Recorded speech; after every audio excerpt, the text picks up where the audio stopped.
اطلاق کی صورت میں کاغذوں میں ایگزسٹ کرتا ہے، اس کو میں سمجھتا ہوں ری شیپ کرنے کی ضرورت ہے، اس کو اسٹرکچرز بنانے کی ضرورت ہے، اور ایک سیلف ریگولیٹری میکینزم کو ڈاکومنٹ کرنے کی ضرورت ہے پی ایف سی جے کے کانسٹیٹیوشن کے مطابق، جس کو ہم ایک متبادل ریگولیشن کے طور پہ حکومت کو پیش کر سکیں. تو وہ اس کے اوپر ڈیفینیٹلی آئی ایم شیور کہ افضل بٹ صاحب، آصف شی چودھری صاحب سے بھی ہماری ڈسکشن ہوئی ہے کہ وہ اس کے اوپر کام کر رہے ہیں، تاکہ اس کو بیس بنا کے ہم اپنی یہ بات کر سکیں کہ بھئی ایک میکینزم موجود ہے سیلف ریگولیٹری. اور یہ صرف میڈیا کی حد تک، کہ میں سٹیزن جرنلسٹ کی بات نہیں کر رہا، میں عام شہریوں کی بات نہیں کر رہا، ان کے لیے بھی ہمیں یہ آواز اٹھانی ہے، کسی اور نے نہیں اٹھانی، مگر to start with P F C J کو یہ ضرور کرنا چاہیے. اور پھر ایک ہم لوگوں کو، بلکہ سپریم کورٹ بار ایسوسی ایشن کو مل کر ایک الٹرنیٹیو لیجسلیشن لانی چاہیے اس حوالے سے. اور وہ الٹرنیٹیو لیجسلیشن کے طور پہ جو میں سجیسٹ کر رہا ہوں وہ ہے جناب ایک جوڈیشل کمیشن.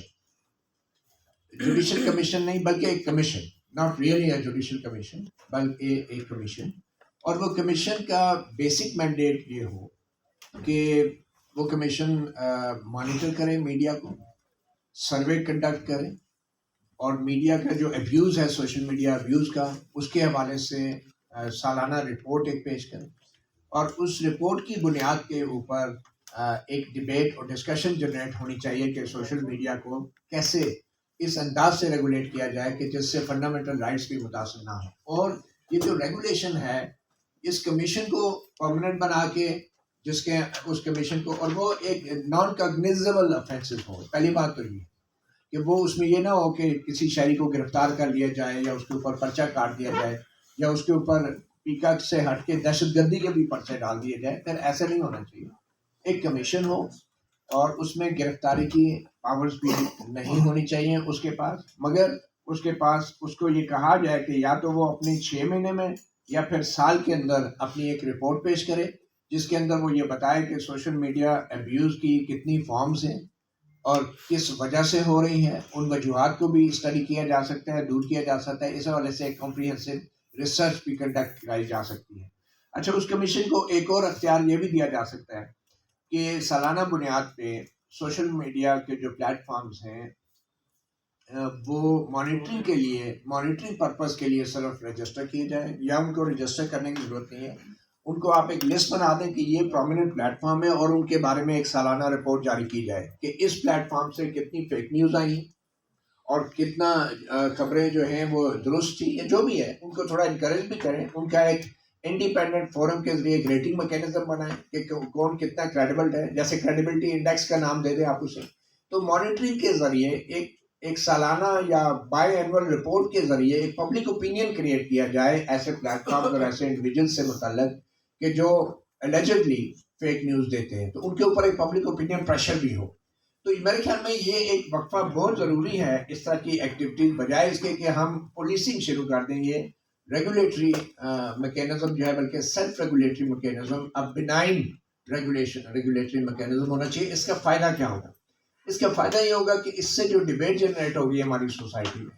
اس کے اندر ایک سیلف اویئرنیس کریٹ ہوگی.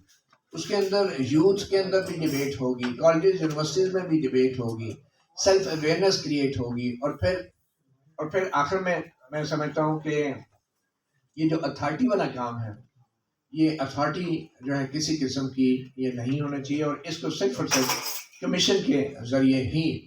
سیلف ریگولیٹری، بلکہ بنائن سیلف ریگولیشن کے ذریعے اور ریسرچ کے بعد اور سروے کے بعد جو ہے سولوشن سجیسٹ کرنے چاہیے، بجائے اس پیکا اتھارٹی کے ایک کمیشن ہونے چاہیے جس میں تمام جو اسٹیک ہولڈرز ہیں ان کی نمائندگی بھی ہونی چاہیے. بہت شکریہ. Thank you. بہت شکریہ آفتاب عالم صاحب. میرا خیال ہے آپ تھوڑا سا کلیئر کر دیں، کیونکہ جو بڑے میڈیا گروپس ہیں وہ تو یہاں پہ رجسٹر کرنے کو تیار ہی نہیں ہے. تو باقی ملکوں کے اندر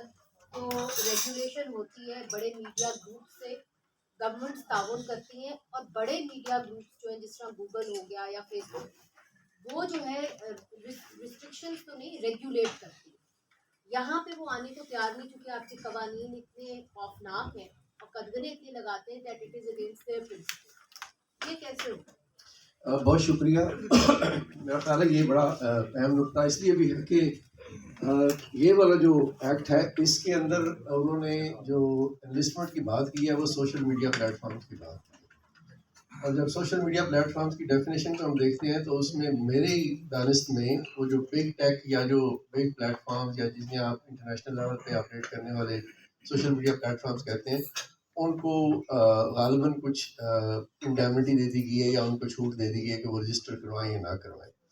اور جو اگر رجسٹر نہیں ہوں گے تو ان کی پکڑائی بھی نہیں ہوگی، اور پکڑا جائے گا وہی جو یہاں پہ لوکلی ہوگا اور وہ انلسٹ ہوگا اور جس کو کہا جائے گا کہ تم رجسٹر ہو جاؤ یا انلسٹ ہو جاؤ۔ یورپ میں دیکھیں یا باقی جو ڈیولپ کنٹریز میں جہاں پہ ان کی رجسٹریشن کی بات ہوتی ہے تو وہاں پہ ان کی جو مارکیٹ ریگولیشنز ہوتی ہیں ان کو مارکیٹ کے تھرو جو ہے وہ ریگولیٹ کیا جاتا ہے، ان کے کانٹینٹ کے اوپر بھی انہیں کوئی جرمانے نہیں ہوتے کہ یہاں انہیں سزائیں نہیں ہوتی،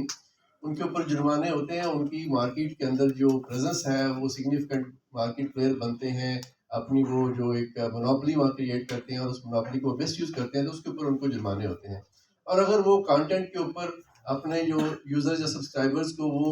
کمپنسیٹ نہیں کر رہے ہوتے، جیسے آسٹریلیا میں ہوا تو وہاں پہ پھر ان کی کورٹس میں اور ان کے لاز میں یہ ہے کہ وہ فیس بک یا میٹا کے اوپر بھی ریگولیشنز آ جاتی ہیں کہ آپ اگر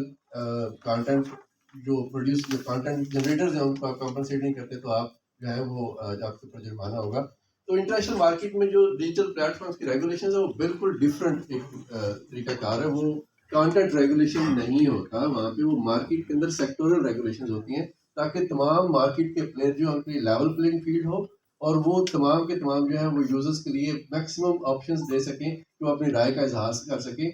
جو کانٹینٹ سے ریلیٹڈ چیزیں ہوتی ہیں ان کو ایک ڈفرینٹ میکینزم کے تھرو وہاں پہ ایڈریس کیا جاتا ہے، اور سب نے اس کا ذکر بھی کیا تو وہ سول ڈیفیمیشن کے لاز ہیں وہاں پہ، اور وہاں پہ ہیومن رائٹس کا بڑا اسٹرانگ میکینزم ہے جس کو سامنے رکھتے ہوئے وہ سول ڈیفیمیشن کو وہ وہاں پہ ایڈجوڈیکیٹ کر رہتے ہیں۔ لیکن اس پرٹیکولر امینڈمنٹ کے حوالے سے صرف ایک ہی بات کہوں گا کہ اگر ہم کسی ایک سیکشن پہ کسی ایک شک کے اوپر بات کرنا شروع کر دیں گے تو ہماری جو ایک جنرل ڈیمانڈ ہے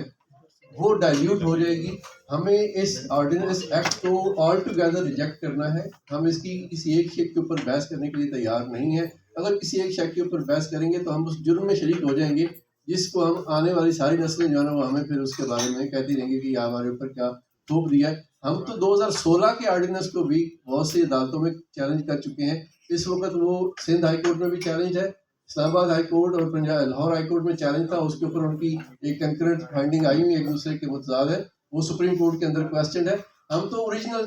پیکا ایکٹ 2016 کے خلاف ہے، چاہیے جائے کہ اس کے اندر جو امینڈمنٹ آیا تو اس کو ہم ایکسیپٹ کر لیں، نہ اس وقت ہماری کنسلٹیشن کو ایکسیپٹ کیا گیا تھا نہ اس وقت ہم اس کے اوپر کنسلٹیشن کے لیے تیار ہیں، پہلے اس امینڈمنٹ کو واپس لیا جائے،